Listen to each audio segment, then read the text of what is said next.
Okay, good morning, everybody. It looks like we have about 68 participants on, so hopefully we get some more as we're starting the meeting. John Decker will be, he is not here today. He was in Southern California at an ARCA meeting and then doing some other conferences down there. So it looks like we canceled coffee for next Friday. So that's just a reminder for you guys for the long weekend. Next Friday, we will not have coffee with community services. So he will be back the first week of September, which will be the 5th. So John will be back on the 5th to present a coffee. So just wanted to update you guys on that. So we have a pretty full agenda. Michael is going to lead the way with us. We'll go through that. So we have our sign of a week in our DEF 101. He is also going to, last week, he presented on the ASL AI. So last time the link was not working. So he has that ready and prepared for you guys to kind of show that. And then we have exciting news about a new service code, service code 644. Michael's going to present that to you guys and go over the directive and really what that looks like as we pull that service together. We have Abled for our vendor spotlight. Jason's going to do an announcement on our DSP week. It's super hot outside. I hope you guys don't hear the AC and the fan going here. So I know that y'all are trying to stay cool. So we have Hubert updating us on some emergency prep for the hot weather and also our emergency resource fair that's going to be coming up. I have added to the agenda just an update on exemptions for you guys. And then Scott has an update on our EVV requirements for our quality incentive. So I will go ahead and hand it over to Michael to start with the sign of the week in DEF 101.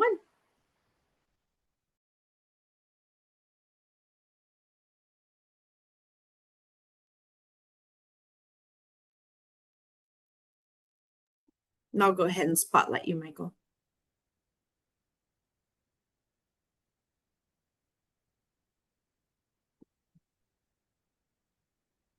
Okay, perfect. I was trying to find my interpreter. Just 1 second. Let me make sure I can see her.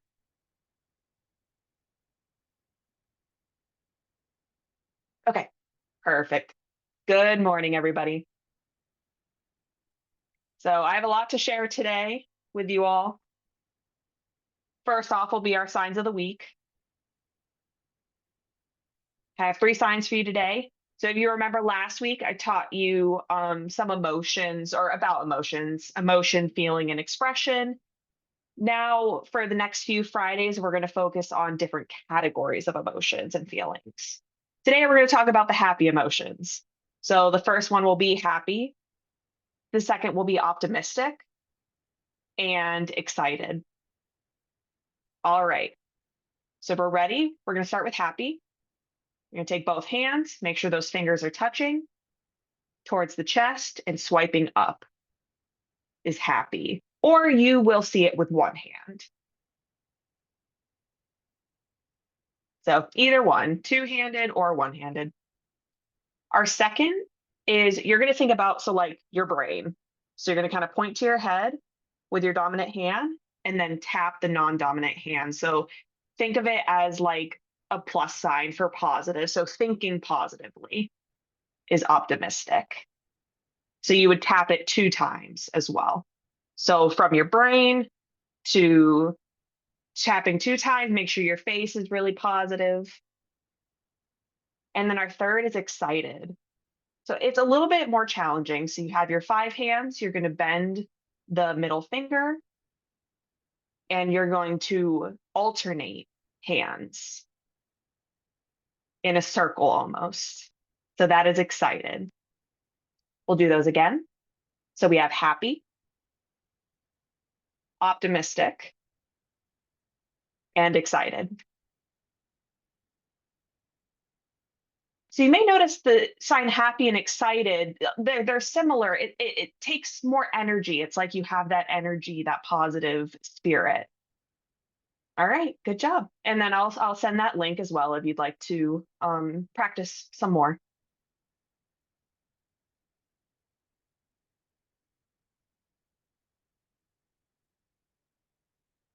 All right, now our Deaf Culture 101.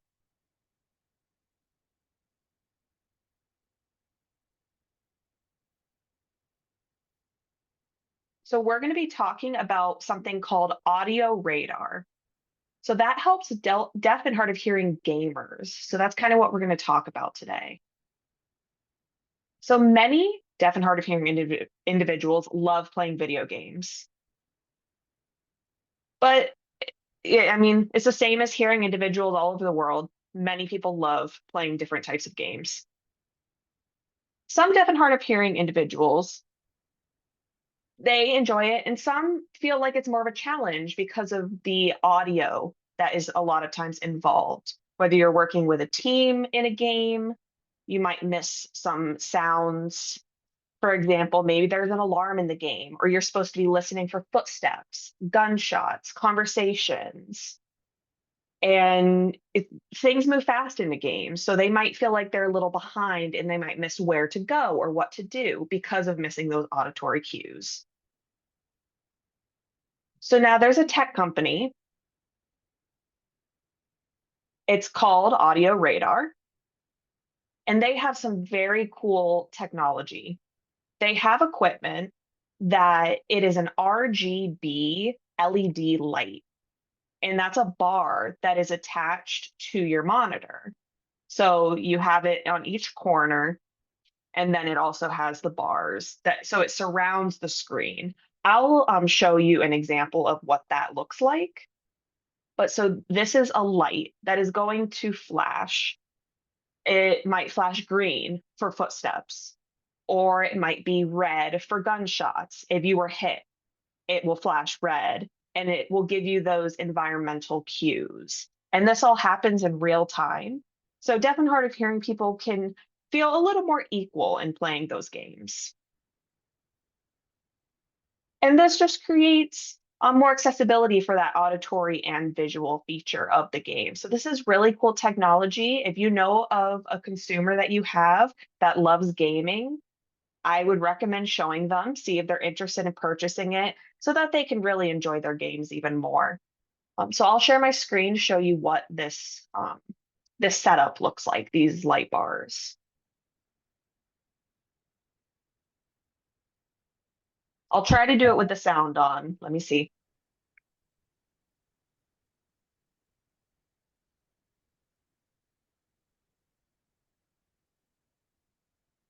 Are you able to see this all right?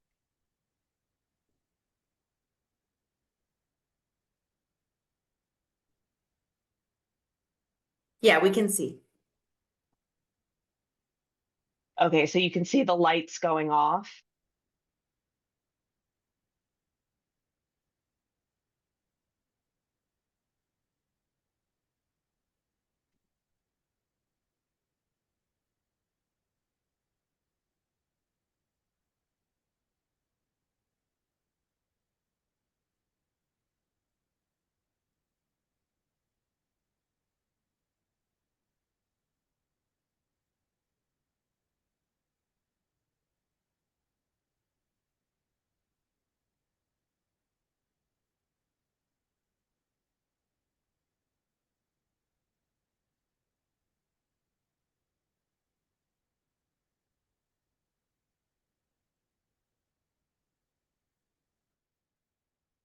Yeah, so as you're able to see, we have these directional lights. It makes everything much more visual with the green and red.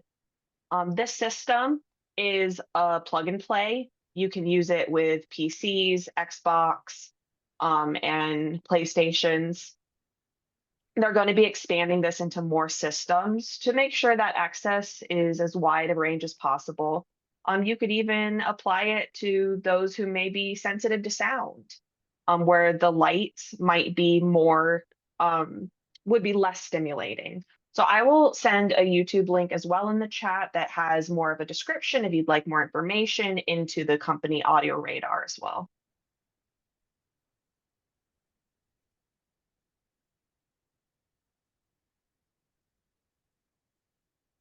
Okay.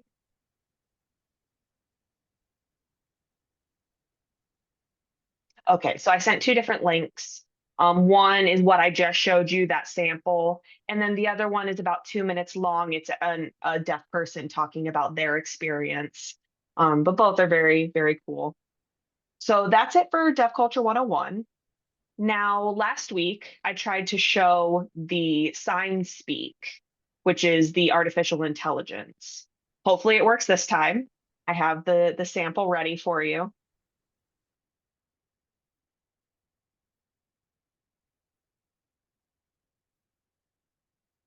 Okay, so what I'm going to do is I'm going to have to turn my camera off. I'm going to connect it to the website. The interpreter is not going to voice this part, so I'm going to be signing and you'll see the caption show up. It typically will be about 10 seconds, but so you won't hear the interpreter, you'll just see the captions of what I'm signing.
So there you have it. You see, I said I want a double cheeseburger and French fries, and it was able to caption that. It didn't catch, I said thank you at the end. But again, this is the beginning stages of this technology. It will improve as time goes on. It's just very exciting to see if we go to the store and need a quick method of communication to be able to have this.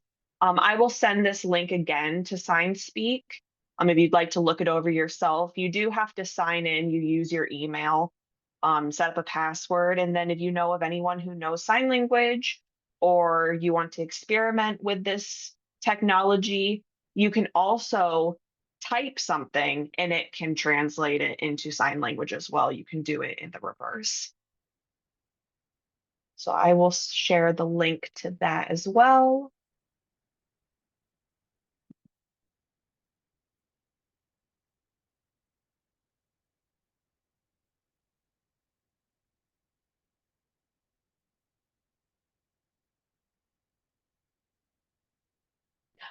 Okay, so that demo is done. I'm relieved that it worked this time. So now next I'll move on to the presentation about the new service code 644. It's very exciting that we have this new service code.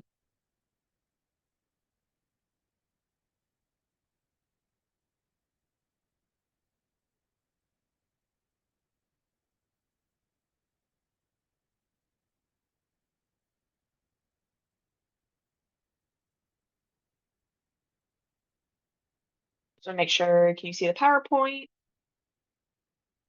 Okay. So this is service code 644.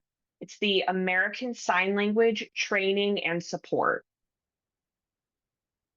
So this information is all on DDS's website. I'll expound upon what the purpose of it is and what the goal of having this new service code is. So this American Sign Language Training and Support Service Code is to help individuals to improve the development or to improve or develop their expressive and receptive communication. So for deaf and hard of hearing consumers who have had language deprivation have not had language access. They might be good receptively, they understand, but they don't know how to express themselves. So this service code is really aiming to improve that. The purpose of this code is to improve function and communication skills through American Sign Language. It's really to reduce the use of home signs. Maybe you're not sure what home signs means. Home signs is kind of like it's made up signs. They are not really American Sign Language. Maybe family will come up with gestures or specific signs. And if they continue to use those and they move into a program or they work with a person who um, uses American Sign Language, they might not understand the home signs that were developed in the family. So this is really to help improve communication and understanding. I'll send you the link to DDS's website for more information. They have a summary of this service code and what all will be included.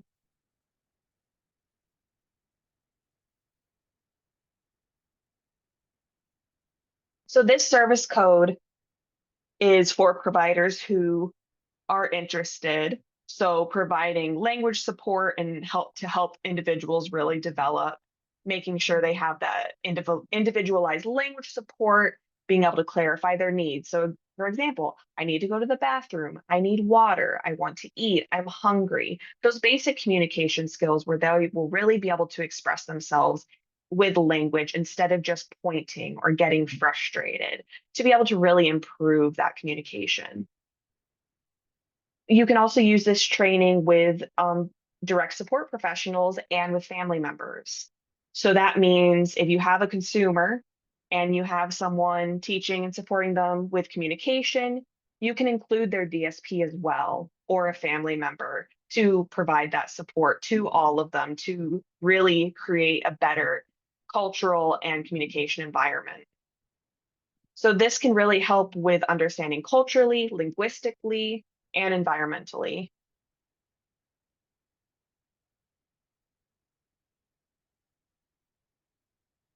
So this is a table of the rates, how much it will be per billable hour. This is from DDS's website, this information. You'll see the different regional centers. So this service code is for all the regional centers. So you can look over the rates. This has more information. For now, this is just showing here. DDS is going to provide more in-depth explanations of the rates if you are interested in more information that will be coming soon. So if you're interested in this new service code, it's the American Sign Language Training and Support. Here are the qualifications.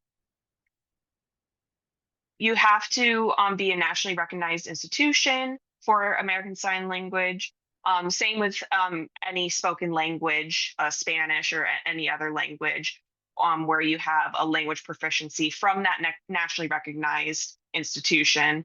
I've added a link that will give you an example. This isn't on the DDS website, but just so you can get an idea of where to find this. So I talked with Lisa at DDS to see what would be the best website for these beginning stages. And so she was able to give me this. It's Bridges, Oregon. So I will make sure you have this link. You can open it and look it over, and it will explain what that proficiency test for sign language looks like, pricing, and so on. So if you're interested, you'd be able to reach out to them and explain, we've set up a new service code. We need to have that screening for the proficiency and for communication purposes. Second qualification is demonstrating experience in ASL instruction or deaf education. So this can include teaching experience with deaf and hard of hearing children. Our third is knowledge of deaf culture and accessibility practices. Fluency in American Sign Language is also a qualification. Experience working with individuals with developmental disabilities is preferred. And you must have the ability to offer services in English and ASL. That can also include Spanish to ASL is a plus. And then on the ability to conduct a background check and to meet the regional center vendor requirements.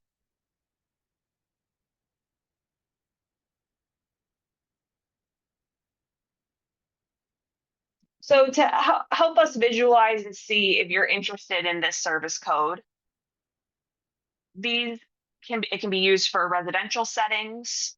It can be for caregivers, any residents, anyone who provides those types of services. It can be used at work. and it can also be used for social recreation. And again, that goal is to improve in communication in whatever environment they're in. It's going to be used to identify gaps in behavioral patterns. So that is more the assessment part, to identify what those needs are and those gaps and see how we can plan for that consumer to help them improve communication. So for example, it might be an ASL curriculum where the goal is you have this curriculum that you'll be able to document what their goals are to show improvement and progress. Going to be for developing communication strategies. It can either be print or YouTube for that consumer. So it might be pictures that you put on a door, or you put the picture on the table or in a book, anywhere that you can put an image and say, okay, this is the image and this is what the sign is. You could even use a QR code to be able to see that video for a specific signed word or a concept to help develop that linguistic communication. There's also the language and communication assessment recommendation. So the assessment, what it's going to look like, we are not sure yet. We're going to hopefully have some more information soon and be able to give you some ideas and recommendations for that assessment. And then it's going to be used for efficient use of interpreters and CDIs. So you can figure out with your consumer what their communication ability is and be able to find the best fit for an interpreter. Maybe it's for a doctor's appointment or really any appointment. It will help you to really see who and what type of interpreter are the best fit. So if you are interested in this new service code, what you can do is you'll go onto the website, you'll fill out the letter of interest. So once you complete that form, you'll submit it to the email here. They will receive it, look it over, and they'll reach out to me. I will look it over, and then I'll be able to reach out to you to set up a meeting to discuss and prepare. So again, this new service code, it's going to be beginning next month. So this will be starting in September, means we're getting close. We have about 2 weeks left until it actually starts. So if you're interested, I would definitely recommend going ahead and starting this process. Okay, so that is the summary of the service code. I wanted to see if you had any questions, if you want to take advantage and ask a question now while we're here. If you prefer it to be a private question, you can always reach out to me. We can set up a call with an interpreter to discuss anything you'd like to talk about. So thank you so much for listening. Are there any questions right now?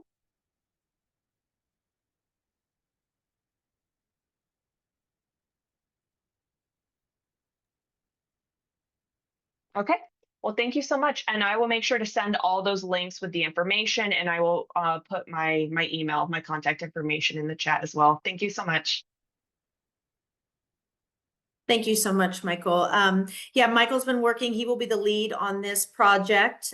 He's been working closely with our lead, Jason Scantleberry, on pulling this together and the program design and really what this new exciting service looks like. So please feel free to reach out to him. We've heard of a couple providers that are excited and looking to start this. So any questions, please send those over to Michael. Thank you, Michael. All right, Dara, are you ready for your vendor spotlight? Yes, I am. All right, go for it.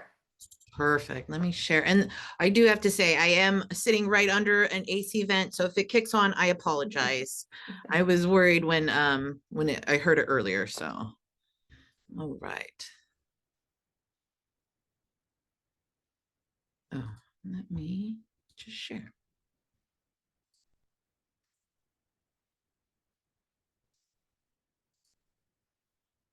I hope this works. My apologies. I'm trying to get it going.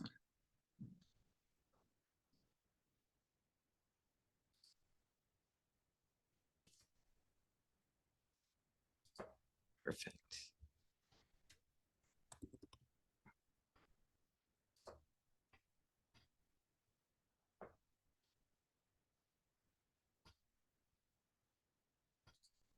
All right, sorry, I'm trying to get my share screen working. Ah, there we go. Perfect. All right. If I could expand it. Hold on one sec.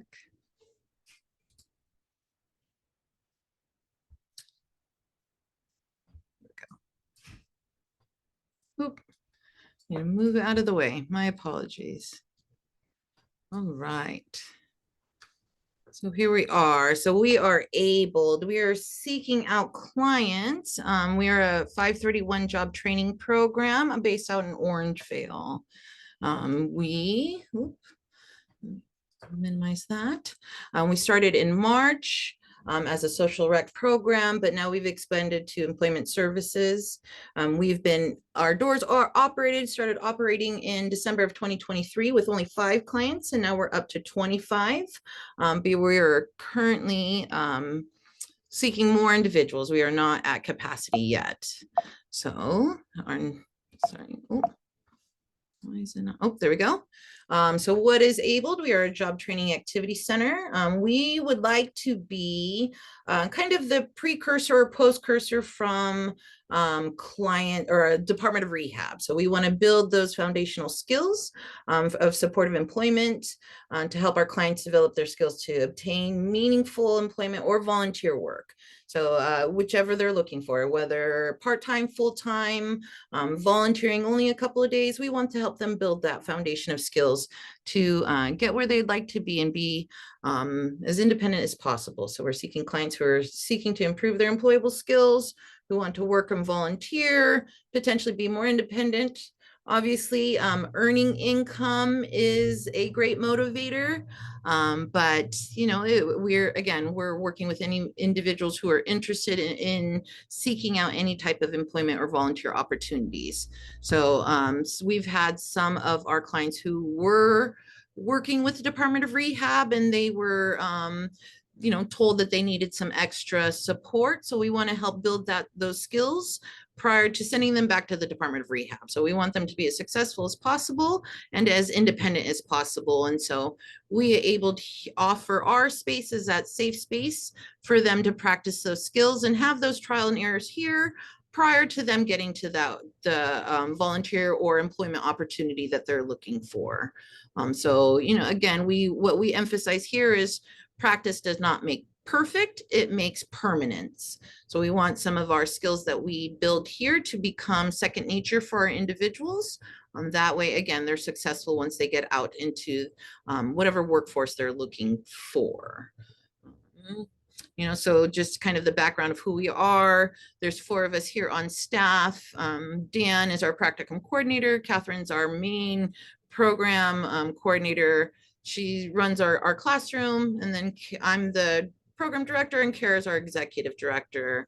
So we have quite a few volunteers that come and help us out as well. We have an individual, she's been coming in and helping out with specifically interview skills. We have some college individuals, college students who are coming during their breaks or just while they have a free day to earn some experience, as well as, being on and helping us out with volunteering. And then our board of directors, we have quite a variety of individuals who are, we have a few who are neurodivergent. And so they are, having the same common goal of empowering our individuals with, and at least having a familiarity of how, what they might be experiencing. And so this is our QR code. So for those who are seeking to come to program, we are operating Monday through Friday. Staff are here from 8 to 4. Client hours are from 9 to 3. So we are working with transportation. So some of our individuals get here between 8:30 and 9 to just meet our 9 a.m. morning meeting. But all of the transportation has been provided through Alta with the support of R&D. We do have individuals who are getting transported independently via parents or care providers. But most of our individuals are here through an R&D transportation services paid for by Alta.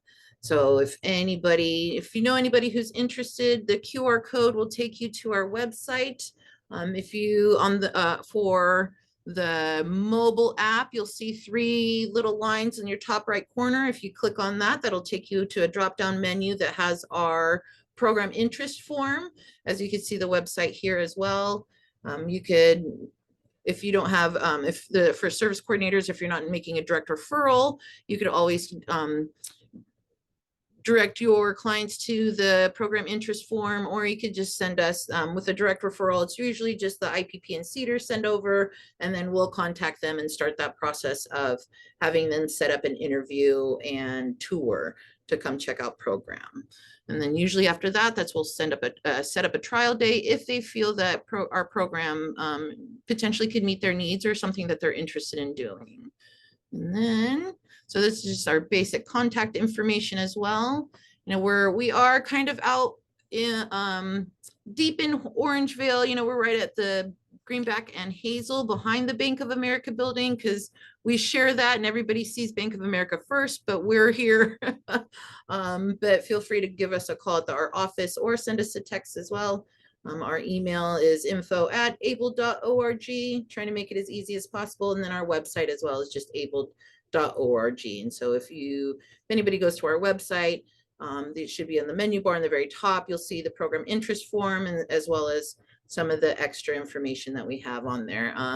For those who might not feel that the program might not be appropriate for individuals, we always offer we try to make a robust resource page, so it's broken down by, you know, youth services as well as adult services. So we've had some people say, you know, I don't know if this is our program's appropriate, but I always try to refer them to our resource page, just because we try to build it up to provide all the services that are out there that people might need. So we try to help everybody across the board, even if they're not interested in our program. So that's kind of our basic information. I'll stop sharing my screen here, but I will take questions. I apologize, the AC turned on, so I don't know if that was an issue, but if anybody has any questions or any comments, I'm more than happy to answer any questions within the time that I have. So. Thank you, Dara. I had a question. If you wouldn't mind putting that contact information in the chat. And we have about absolutely 97 participants on, and a lot of those are case management and associate directors. How many vacancies do you currently have open? About almost 15. So okay. We've been approved for 45, but we currently have 25. Perfect. All right. If no one has any other questions, thank you so much for sharing. Absolutely. Thank you for letting me be a spotlight. So, and I'll get that information in the chat as well. Thank you. Thank you. Okay, I'm going to pass it over to our lead, Jason. He's going to talk about our DSP week coming. Good morning, guys. Real quick, so DSP Direct Support Professionals Week is September 7th through the 13th. And the Association of Regional Center Agencies, also known as ARCA, is wanting to hear from you guys as providers. So if you guys have any DSPs that you want to spotlight, or any DSP success stories, anything at all, you can go ahead and send me an email and we will share that with ARCA. And I will go ahead and put my email in the chat. Thank you, Jason. Yeah, and we're hoping to spotlight on our social media pages as well how important DSPs are. I know many of us at the Regional Center were DSPs prior to transitioning over, so we know how valuable that position is. So we're hoping to share those success stories. If you guys can just reach out to Jason, if you have some, we can have you connect. We'll have your specialists connect and get the additional information, maybe some photos and those kind of things that we need. So please reach out to us on that.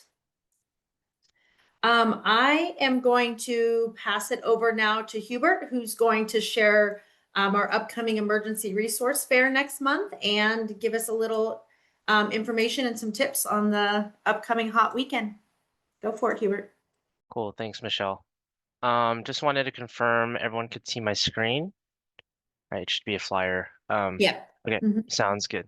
All right, well, everyone online, just so you know, Alta Regional Center is actually hosting our first ever emergency resource fair next month on Thursday, September 25th, from 10 a.m. to 2 p.m. It'll be at our Sacramento office, kind of like the Micro Enterprise Fair. We will have an indoor space with the 3 conference rooms on the first floor and an outdoor space. I'm limiting it to 25 vendors. As of right now, we have 23. So we either have like 1 or 2 spots left. So if any vendors online kind of want to apply or register to be a vendor, please feel free to reach out to me. I can leave my email in the chat. Yeah, so I mean, we'll have many health and emergency preparedness-based organizations joining us. It's open to clients, family, staff, ACRC staff especially, just so that you guys can, meet first responders, meet local municipalities and jurisdictions within our service areas, and kind of learn more about health and safety, how to prepare for emergencies, how to respond for them, and how to kind of recover from emergencies as well. So here's a flyer.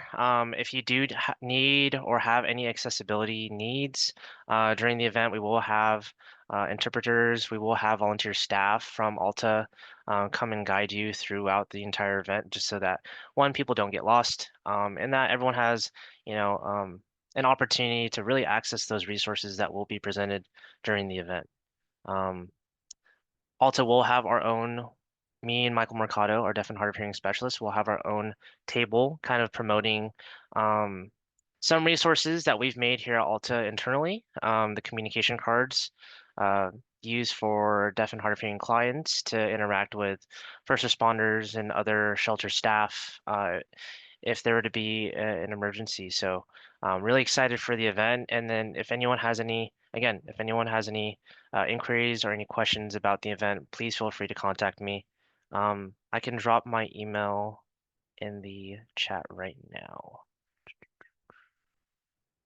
Just 1 second. Thank you, Michael. And while you're doing that, I don't know if Michael has anything else to share. There will be a sign up for our emergency communication cards. If clients, there's going to be further workshops in the future. If clients would like to have some more personalized, we'll have some general ones and that they can utilize and some examples. But we will be having future workshops for clients to come in and make their own person-centered, specialized communication cards. So there's a sign up for that as well. Michael, did you have anything else that you wanted to add to that?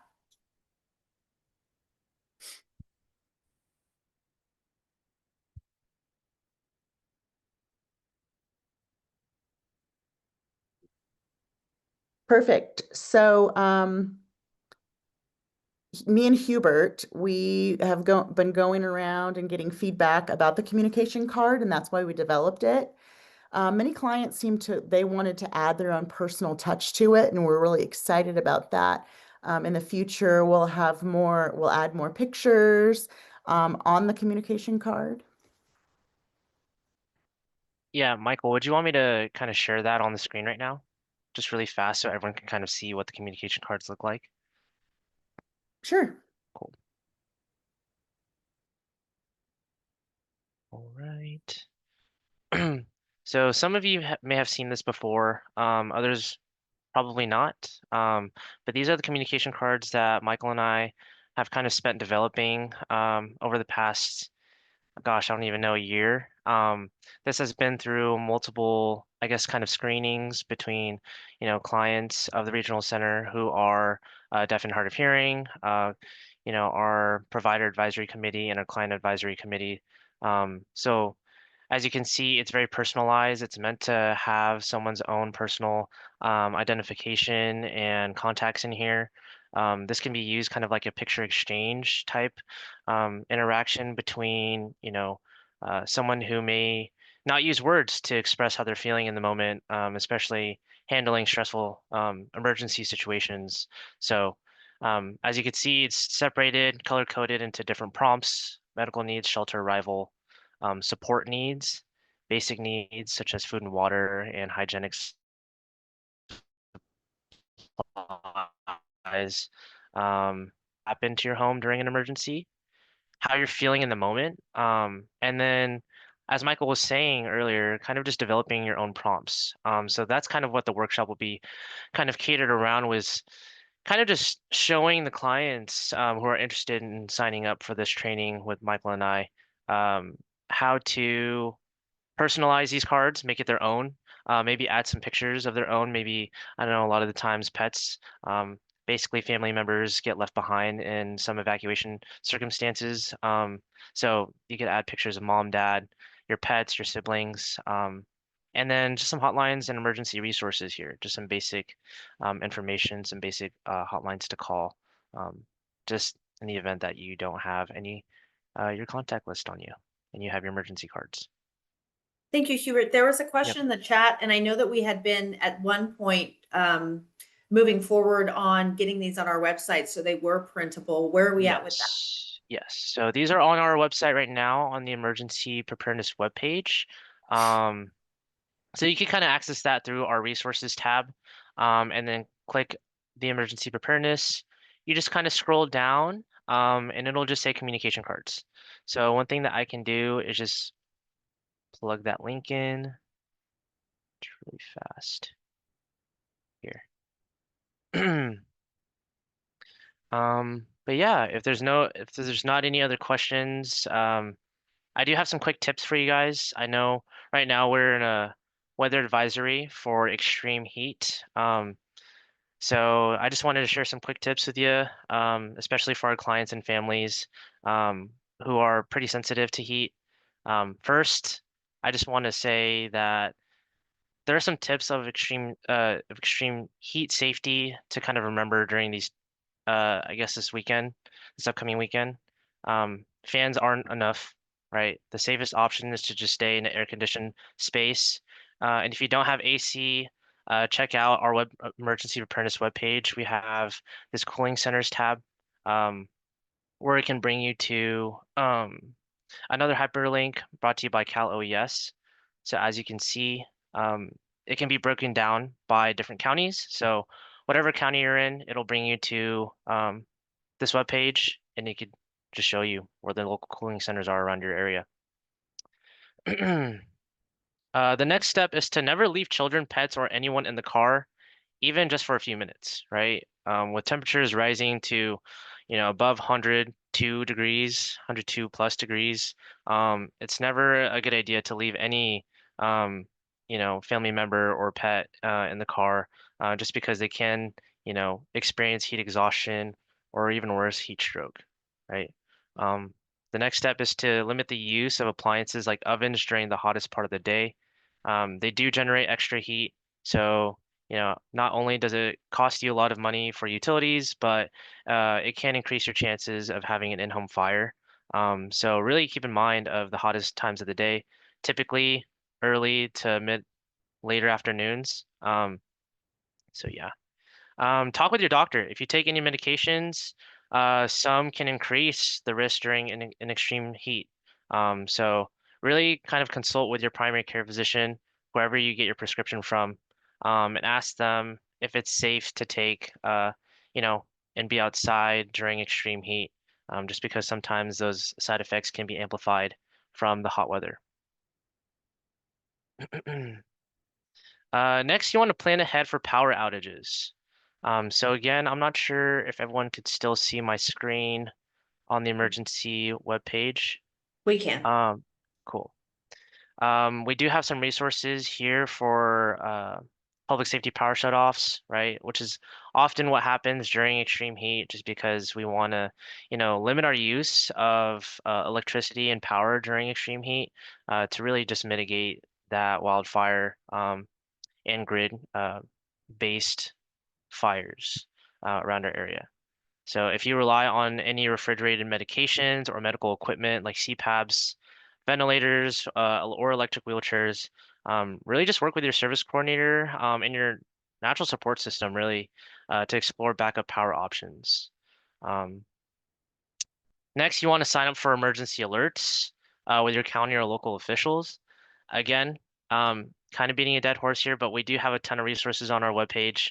That's something that you can do and access on our webpage as well, is trying to find different ways you can sign up for alerts.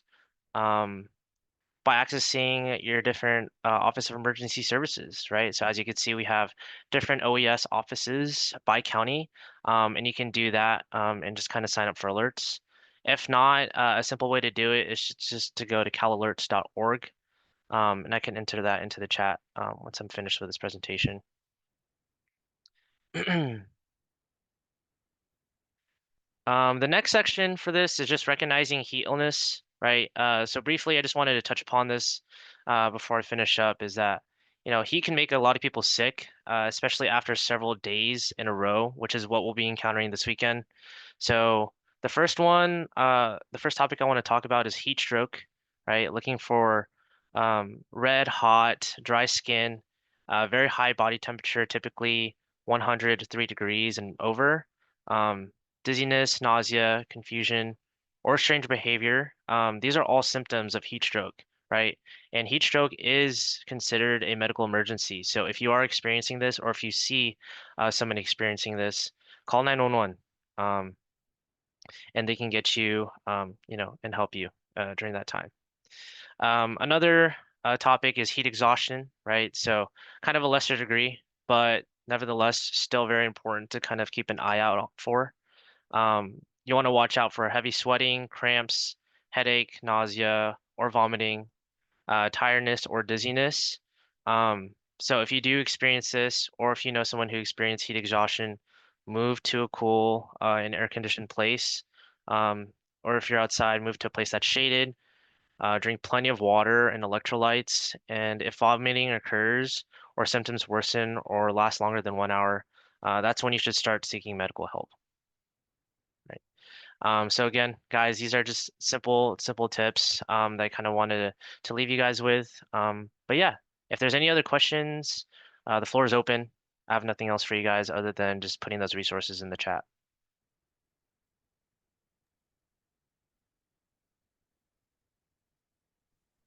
All right.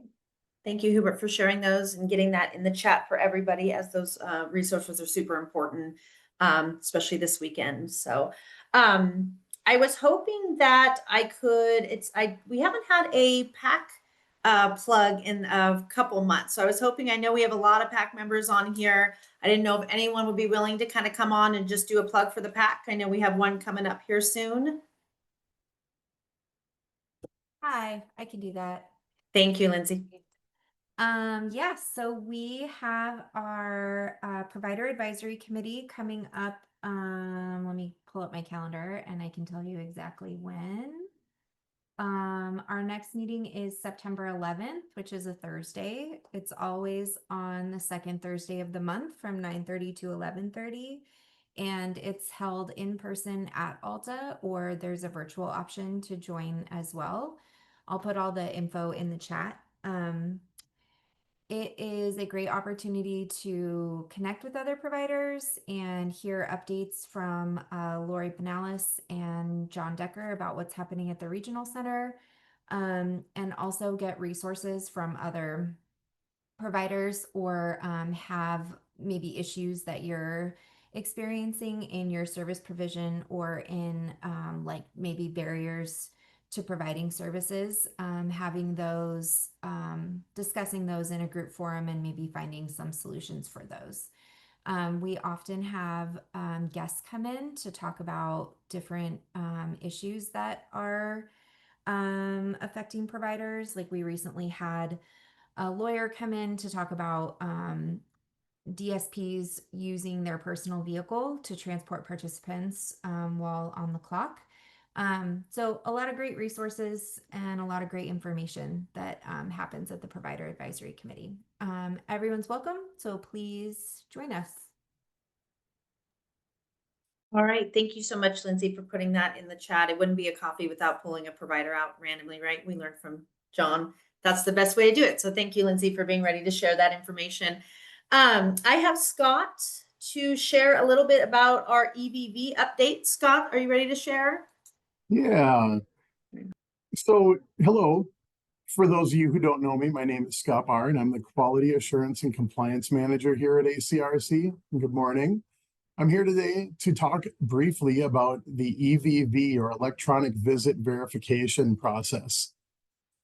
If your agency provides services that fall under EVV requirements, such as personal care or home health services, you may have received a call from us this week requesting fast action.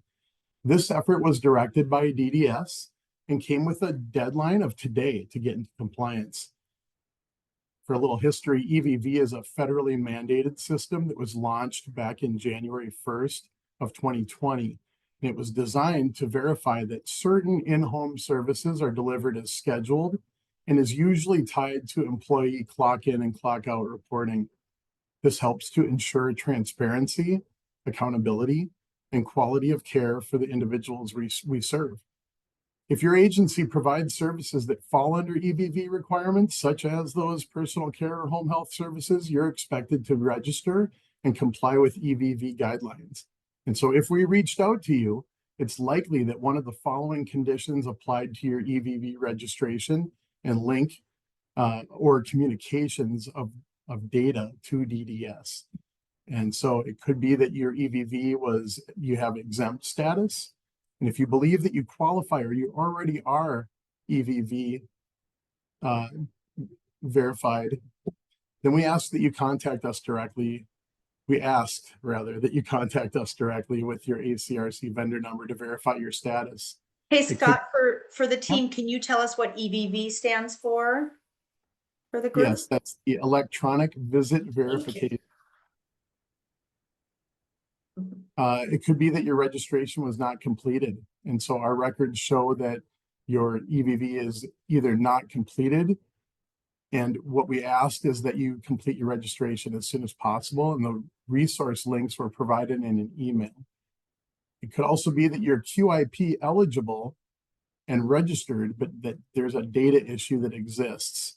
And so that just could be a problem with your registration data, your vendor number, your address, or other identifying information.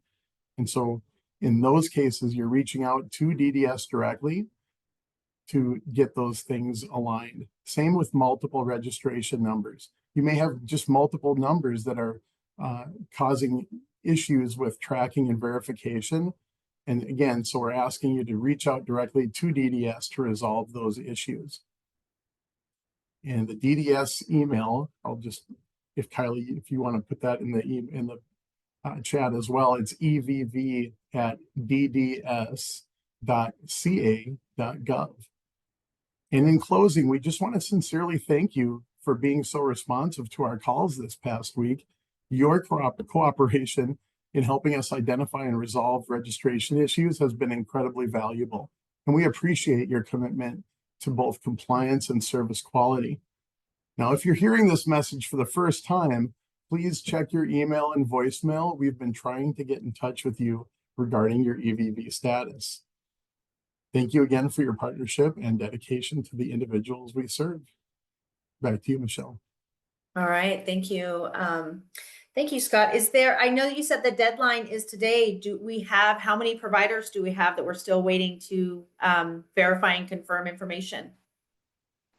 So we are down to, I believe, 4 providers that we are just trying to still reach out to and get information for. That's all. All right. So if you get a phone call that says Alta Regional, please answer and please help us support you in finalizing that piece that's required from DDS.